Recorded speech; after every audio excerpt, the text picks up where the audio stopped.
Hola amigos, ¿cómo están? Soy Carla Díaz de Santiago de Chile y en esta ocasión me encuentro con el doctor Armando Bramanti. Él es un asiriólogo que conocí hace un tiempo atrás acá en Santiago de Chile, en la Universidad de Chile, donde nos otorgó un curso y el día de hoy nos da el privilegio de poder tener una entrevista con él. ¿Cómo está, doctor Bramanti?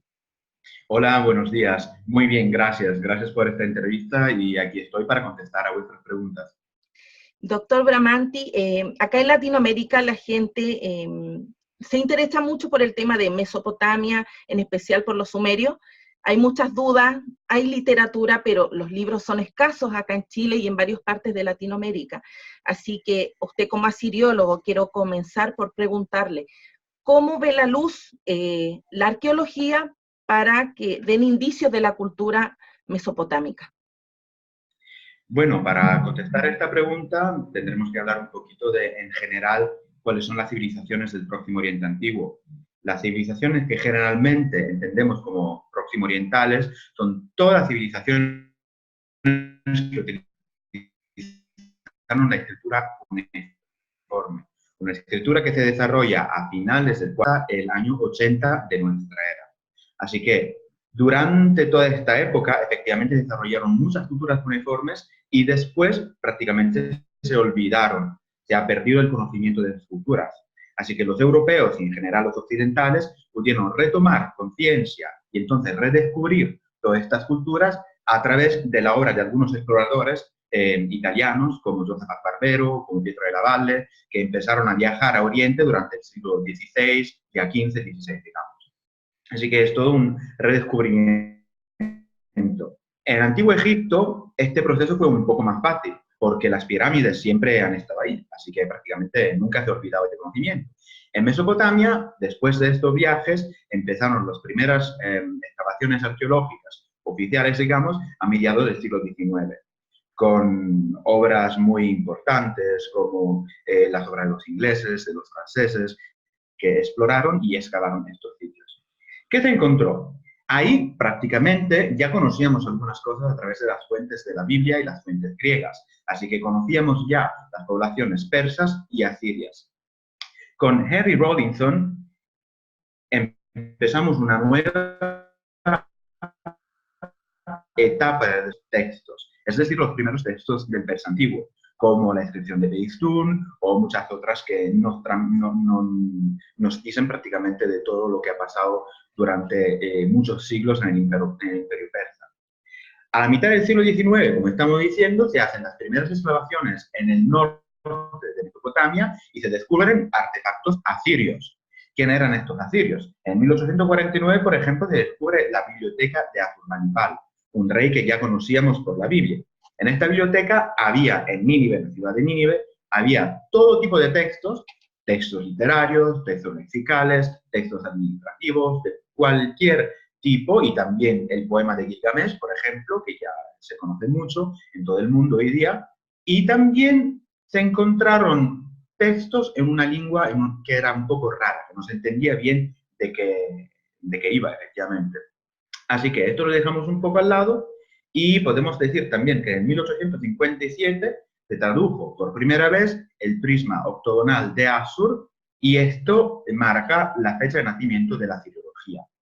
Pero para efectivamente descubrir y descifrar textos sumerios tendremos que esperar hasta finales del siglo XIX con excavaciones en el sur de la Mesopotamia, donde se encontraron otros artefactos de otras civilizaciones y al final se pudo dar un nombre a esta lengua tan rara que también se había encontrado en los textos de la biblioteca de Asurbanipal y esto marca el comienzo de la sumerología. Así que ya he descubierto no solo el persa antiguo, no solo el asirio, pero también el sumerio.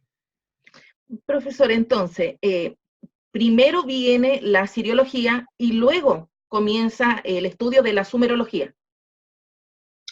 Asiriología es un término paraguas, por así decirlo, porque es el estudio de todo idiomas y todas culturas próximo orientales que utilizaron, como estaba diciendo antes, la escritura cuneiforme. Así que se define asiriólogo cualquier tipo de estudioso que tenga algo que hacer en su trabajo diario con escritura cuneiforme. Luego, los principales idiomas que se escribían en cuneiforme eran el idioma acadio en su variedad sureña, babilónica y norteña, asiria, y también el sumerio, que se desarrolló antes del acadio, antes de cualquier idioma semita, en el sur de Mesopotamia. Así que la sumerología es efectivamente una parte de la silología y aquella parte específica que estudia el idioma sumerio que se habló y se escribía en el sur de Mesopotamia alrededor del tercer milenio antes de nuestra era. Ok, doctor Bramante, tenemos un panteón sumerio, muchos dioses, a través de diferentes civilizaciones, otras culturas. Estos dioses se van reinterpretando, se van asimilando. Por ejemplo, el caso de la diosa Inanna. ¿Ella va cambiando de nombre? El panteón de las poblaciones próximo orientales es un panteón muy variado y, como estábamos diciendo también, politeísta. Es decir, que tenían muchos dioses, a diferencia de las religiones del libro, que luego tendremos más tardíamente. Estas religiones podían tener dioses que se caracterizaban por elementos vegetales, elementos animales, elementos climáticos, y claramente se reinterpretan también pasando de civilizaciones. Es decir, que con el caso que estamos nombrando, la diosa Inanna, en el panteón semita, en el panteón de los babilonios, luego es la diosa Ishtar. Y como este ejemplo, tenemos muchos otros ejemplos. Así que es verdad que hay una interpretación que es más o menos lo mismo que pasa entre los dioses griegos y los dioses de los romanos, pero no siempre los dioses más tardíos son exactamente el mismo dios que se reinterpreta después. Y también tenemos ejemplos de dioses como Marduk en el sur babilónico o Ashur en el norte asirio, que surgen por primera vez en un panteón semita. Así que obviamente encarnan también algunos aspectos de dioses de antes, de dioses sumerios, pero tienen efectivamente caracteres nuevos y caracteres que no se veían en el panteón de los sumerios. Ajá. Y la inscripción de Behistún, esa inscripción que permite poder conocer el cuneiforme, ¿qué es en sí, qué es lo que relata? ¿De qué se trata esa inscripción? La inscripción de Behistún es una inscripción real de los persas antiguos, es decir, del imperio aqueménida, que nos permite entender no solo la historia de estas poblaciones, es decir, nos relata también de las conquistas, de las guerras que hacían estos reyes persas, pero también, como es una inscripción trilingüe, es decir, está escrita no solo en acadio, pero también en elamita y en persa, nos permite interpretar y descifrar los tres idiomas. Es decir, que es casi como el que respectivo de la piedra de Rosetta en Egipto, pero en Mesopotamia. Lo único es que en la piedra de Rosetta teníamos el griego antiguo que ya se conocía, mientras el elamita, el acadio y el persa antiguo no se conocía ninguno de los tres. Así que el trabajo de desciframiento fue un poco más complejo del trabajo de los egiptólogos. Claro que sí. Doctor Bramante, los sumerios eran gente común y corriente, eran campesinos. ¿Por qué le pregunto esto? Porque hay mucho mito en torno a esto, que los extraterrestres, que eran personas de otro planeta y cuánta cosa, y mucha gente cree estas cosas. Como usted es el experto, le pregunto directamente a usted. Los sumerios eran gente como nosotros, tanto como los egipcios, tanto como los franceses actuales, tanto como cualquier otra persona, los chilenos, los argentinos y muchos más. Es decir, que si bien tenían tecnologías distintas a las nuestras, que obviamente no era tan desarrollada como las nuestras, también tenían capacidades para desarrollar una civilización con arquitectura monumental, con surplus agrícola, con muchos otros elementos como los elementos de la vida diaria de nosotros. Así que lo que conocemos de los sumerios y de las otras poblaciones mesopotámicas, obviamente son al 90% relatos de la élite de estas poblaciones. Así que tenemos cuentos de religión, de poder, dinámicas distintas, pero también, afortunadamente, podemos reconstruir, por lo menos en parte, la vida de la gente común. ¿Cómo se reconstruye? Por ejemplo, a través del estudio de los textos administrativos, que no son nada más, nada menos que recibos que la gente utilizaba para hacer transacciones comerciales entre ellos. Así que se escucha mucho sobre de la arquitectura monumental, sobre de la religión y la literatura de las poblaciones mesopotámicas, pero la verdad es que eran gente como nosotros, con exigencias, con habilidades y con capacidades nada más o nada menos de la gente moderna. Ajá. Por el estudio, el libro de Samuel Noah Kramer, se puede ver también que eran bien rigurosos en el estudio, cómo se le educaba a los chicos, ¿cierto? Es muy cierto esto, pero esto no es todos los chicos. Lo que nosotros podemos reconstruir es la educación de los escribas. Los escribas eran una parte muy restringida de la población, era una parte obviamente que luego se iba a dedicar tanto al estudio como digamos, a la literatura, a la administración, a todo lo que se refería al idioma y a la escritura. Así que efectivamente tenemos algunas composiciones literarias que nos ilustran la vida cotidiana de un escriba o de un aprendiz escriba, mejor dicho, y nos dicen lo que escribían, cómo lo escribían, con un cálamo, en la arcilla, como el uniforme generalmente se escribía efectivamente en arcilla, en tablillas de arcilla, y también de los reproches de los enseñantes, de los maestros y de los padres. Así que, digamos, el cuento más antiguo del mundo. El maestro no te dio bastante, bueno, te doy más yo. Doctor Bramante, de Mesopotamia al día de hoy, tanto sumerio, asirio, acadio, babilonio, ¿qué tenemos de legado culturalmente? El legado cultural de todas estas poblaciones del Próximo Oriente Antiguo es enorme. Muchas de las cosas que para nosotros son cotidianas, efectivamente, se han inventado por primera vez en Mesopotamia.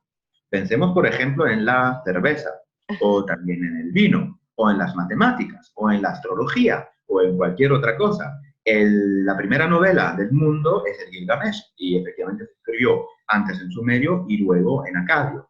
Así que son todas cosas que podemos encontrar otra vez en el mundo cotidiano de hoy en día.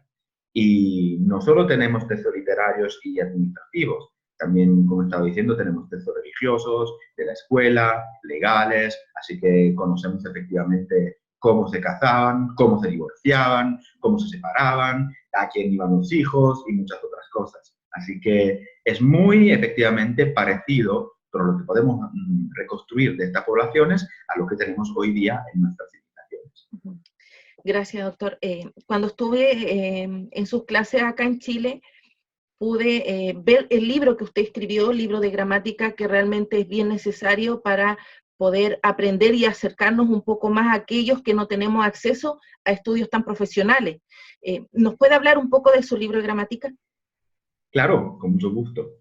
Es un libro que escribimos un equipo de asiriólogos italianos, así que no soy el único autor, pero luego en el enlace que se encontrará se podrán ver los otros autores, y tratamos de reconstruir una gramática del sumerio. ¿Por qué digo una gramática del sumerio? Porque cada sumerólogo tiene su propia gramática. Así que, lamentablemente, el sumerio es un idioma que todavía estamos entendiendo, así que hay algunas cosas que se pueden entender más o menos, hay cosas que efectivamente se interpretan de una forma distinta, dependiendo del sumerólogo. Nosotros escribimos una gramática moderna, es decir, mirando también los últimos trabajos de los últimos años, y reconstruimos la que es la historia del idioma, la que es la morfología nominal, la morfología verbal, y también añadimos un corpus antológico de textos, tanto en cuneiforme como en transliteraciones, para que el estudiante pueda aprender también a leer los textos. Y con este corpus de textos también le acompañamos un silabario y una lista de signos. Así que, efectivamente, son todas herramientas que pueden interesar al estudiante inexperto o también a un estudiante que ya haya hecho algunos estudios de lenguas del Próximo Oriente para empezar a leer y traducir autónomamente o con la ayuda de un enseñante en la clase el idioma sumerio. ¿Nos puede mostrar el libro que lo tiene ahí a mano, doctor Bramante? Sí, aquí lo tenemos. Es esto, así que no es enorme, como podemos ver, es 300 y pico páginas, así que los estudiantes no se espanten. Está escrito en italiano, la lengua de Sumeri, y está escrito por la editorial Eubli. Así que se puede encontrar también en internet, en la web de la editorial, o también en cualquier otra web donde se puedan encontrar libros, como Amazon y cualquier otra cosa que podáis imaginar. Gracias, doctor. Bueno, al finalizar y subir este video al canal de YouTube, dejaré todos esos enlaces que usted me va a hacer llegar para aquellos estudiantes, seguidores interesados en la lengua sumeria. Con mucho placer. Sí. Y bueno, agradezco esta entrevista, este breve momento que nos ha regalado, un privilegio enorme poder contar con su presencia, doctor Bramanti, y esperamos tenerlo pronto. Muchas gracias a vosotros y un saludo desde Suiza, Ginebra, hacia Chile. Gracias. Gracias a usted.